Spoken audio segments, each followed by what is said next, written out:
Hello guys, welcome to my channel let's crack judiciary. So guys, इस video में हम chapter 2 यानी कि पनिशमेंट के बारे में पढ़ेंगे। आईपीसी पहले चैप्टर 3 होता था पनिशमेंट के बारे में, और अब ये चैप्टर 2 में इनकॉर्पोरेट किया गया है। तो पनिशमेंट्स पढ़ते हैं सेक्शन 4 से। The punishments to which offenders are liable under the provision of the Sanhita are death, life imprisonment, और थर्ड पे है रिगरस या सिंपल जो है इम्प्रीजनमेंट। फोर्थ में है प्रॉपर्टी को फॉरफिट करना, ई में है फाइन, और अब एक नया ऐड हुआ है कम्युनिटी सर्विस। तो ये बीएनएस में ऐड किया गया है। Earlier there were 5 punishments in IPC और हेयर 6। ठीक है, तो पहले 53 में डिफाइन किया गया था। इसमें थोड़ा कमेंट्री सेक्शन में अगर मेंस में बनता है तो हम 1-2 केस ऐड कर सकते हैं। इसमें सबसे इम्पॉर्टेंट केस है Shiv Kumar Shivamurthy versus state of Karnataka 2023, last year का ही केस है। तो इसमें क्या था कि बताया गया है कि किस तरह से रिमिट कर सकते हैं गवर्नर और प्रेसिडेंट जो है पनिशमेंट को, ये बताया गया है। और एक और केस है Shiv Mangal Ahirwar versus state of MP, ये भी 2023 का केस है। यानी कि अगर कन्विक्ट मान लो हैबिचुअल ऑफेंडर नहीं है तो उसकी पनिशमेंट को आप मॉडिफाई भी कर सकते हो। Life sentence can be modified to fix term if capital punishment is not imposed. यानी कि लाइफ सेंटेंस भी मॉडिफाइड किया जा सकता है फिक्स टर्म में। ठीक है, तो ये कुछ केसेस हैं जो हम मेंस में इनको लिख सकते हैं। और फोर्थ में जैसे ये Mohammad Firoz versus state of MP के बारे में है, balancing scales of retributive justice and restorative justice, appropriate punishment to be imposed. यानी कि one of the basic principle of restorative justice क्या है, दैट अपॉर्चुनिटी देना to the offender to repair the damage cause and to become a socially useful individual when he is released from jail. The maximum punishment prescribed may not always be the determinative factor for repairing the crippled psyche of the offender. Hence, balancing the scales of retributive and restorative appropriate punishment was to be imposed upon the accused. ये भी 2022 का case है। तो ये हम तीनों case हम लिख सकते हैं। 3 केसेस में डिफ़ाइन किए गए हैं कमेंट्री में।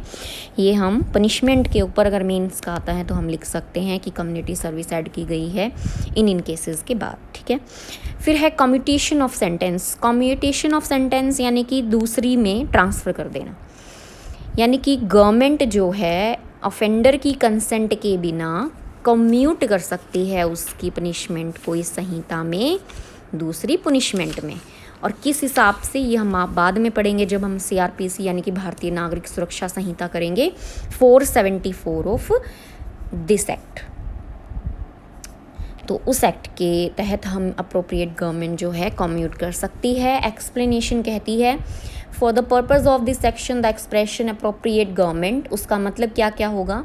अगर सेंटेंस है डेथ सेंटेंस या फिर against any law relating to a matter to which the executive power the union extend, तो गवर्नमेंट का मतलब होगा सेंट्रल गवर्नमेंट।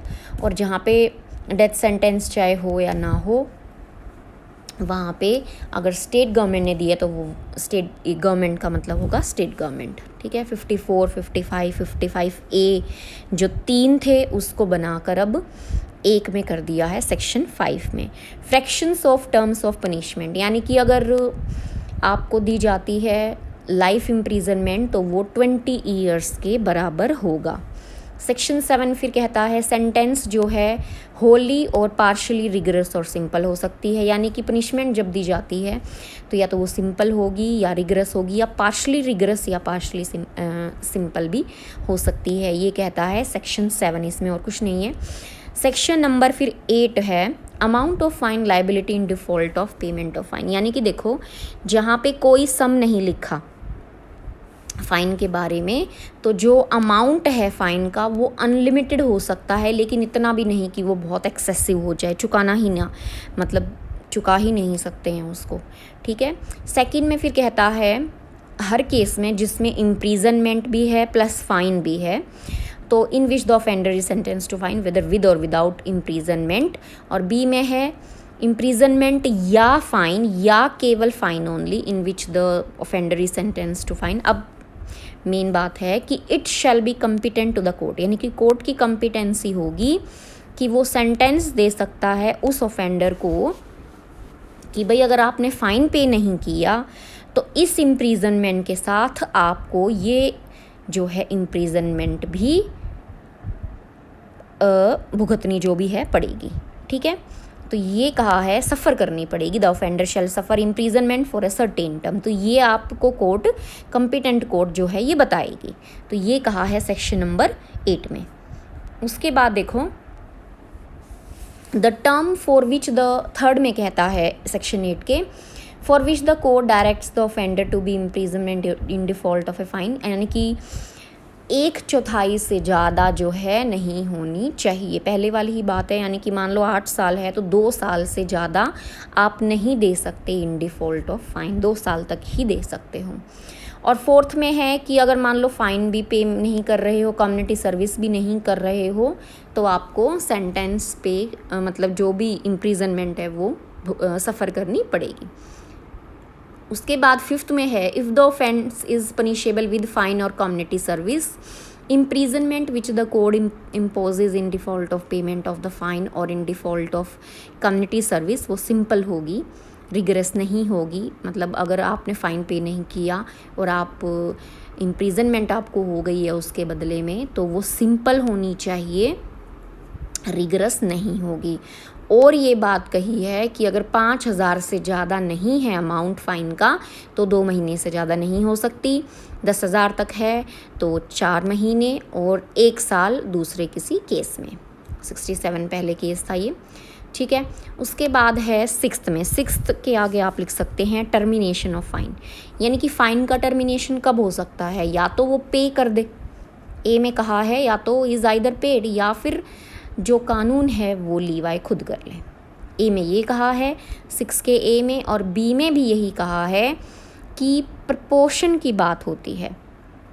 प्रपोर्शन की बात कैसे होती है, इलस्ट्रेशन भी है इसकी, और वैसे मैं आपको बता देती हूँ। मान लो आपको 4 महीने की सज़ा हुई है और आपको 1,000 रुपये का फ़ाइन पे करना है, आपने 750 कर दिया, 250 रह गया, तो आपको 1 महीने से पहले जो है वो क्या होगा, आप वहाँ से डिस्चार्ज हो सकते हो as soon as the first one, क्योंकि आपको 250 वाली ही वहाँ पे जो पैसे की जो पनिशमेंट है वो पे करनी होगी। ठीक है, यानी कि 1,000 थी और ये कहा गया कि 1,000 नहीं भरते हो तो 4 महीने आपको इम्प्रीजनमेंट होगी, तो उस केस में। तो ये है इलस्ट्रेशन, यही बात है बी में। If before the expiration of the term of imprisonment fixed in default of payment such a proportion of the fine be paid or levied that the term of imprisonment suffered in default of payment is not less than proportional to the part of the fine still unpaid, the imprisonment shall terminate हो जाएगी proportionally।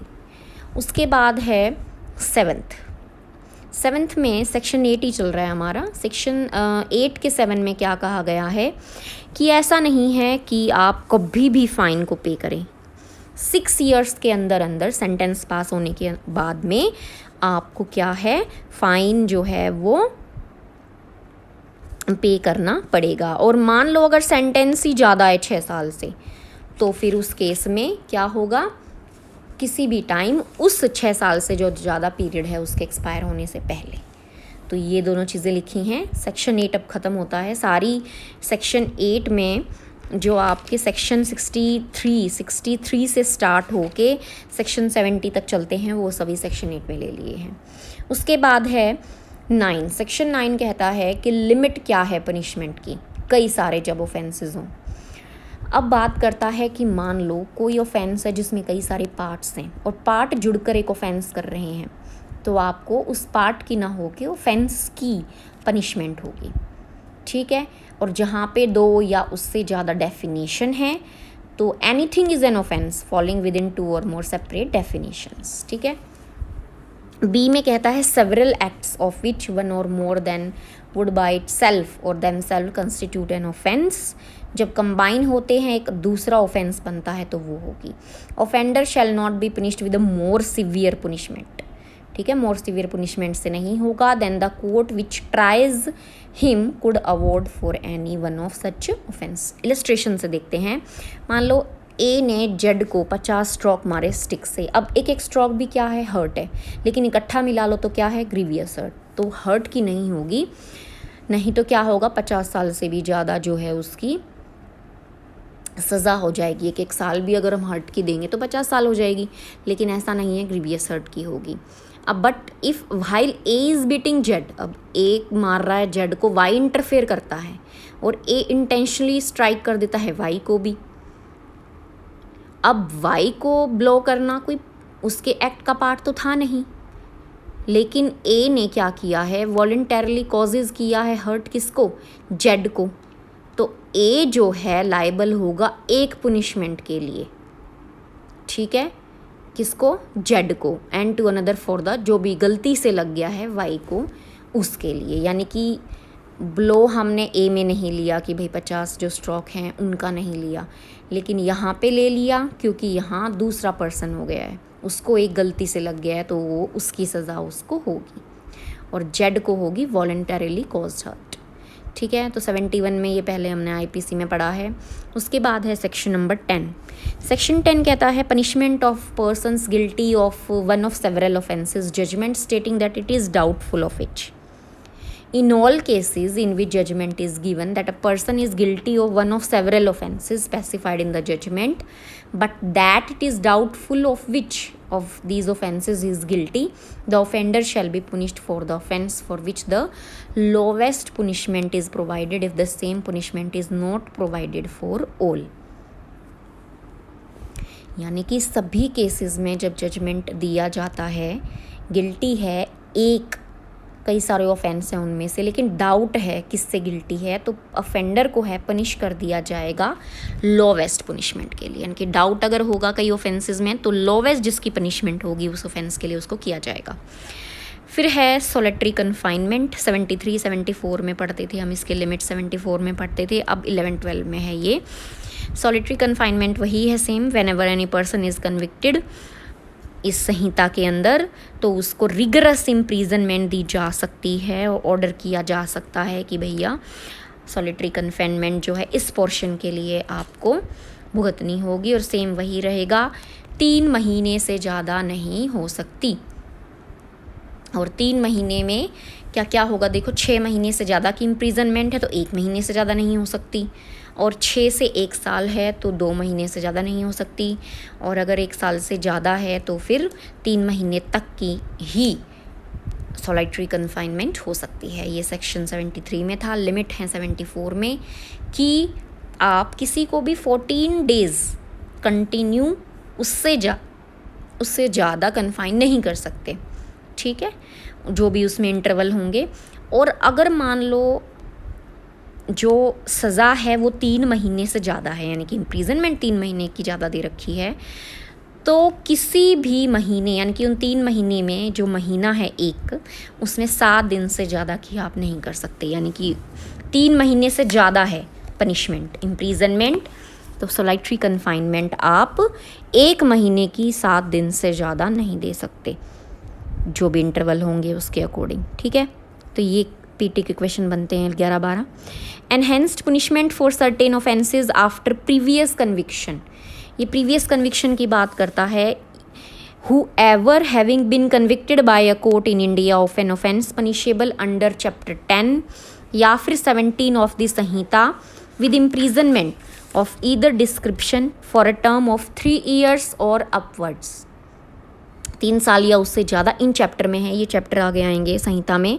Shell be guilty of any offence punishable under either of those chapters with the like imprisonment for the like term shall be subject for every such subsequent offence to imprisonment, उसको 10 साल से 10 साल तक की सज़ा हो सकती है। यानी कि इन दोनों चैप्टर में अगर इम्प्रीजनमेंट दी गई है आपको 3 साल से ज़्यादा, तो वो मिलाकर आपको 10 साल तक प्रीवियस कन्विक्शन के हिसाब से एनहेंस कर सकते हैं पनिशमेंट, और वो कितनी हो सकती है, 10 साल तक, ठीक है। सेक्शन 75 था पहले। इसी के साथ हमारा चैप्टर 2 कंप्लीट हो जाता है। आगे आएंगे चैप्टर 3 में जनरल एक्सेप्शंस, अगली वीडियो में लेंगे। तो अगर आपको अच्छी तरह समझ में आ रहा है तो प्लीज़ वीडियो को लाइक और चैनल को सब्सक्राइब कीजिएगा। Thank you.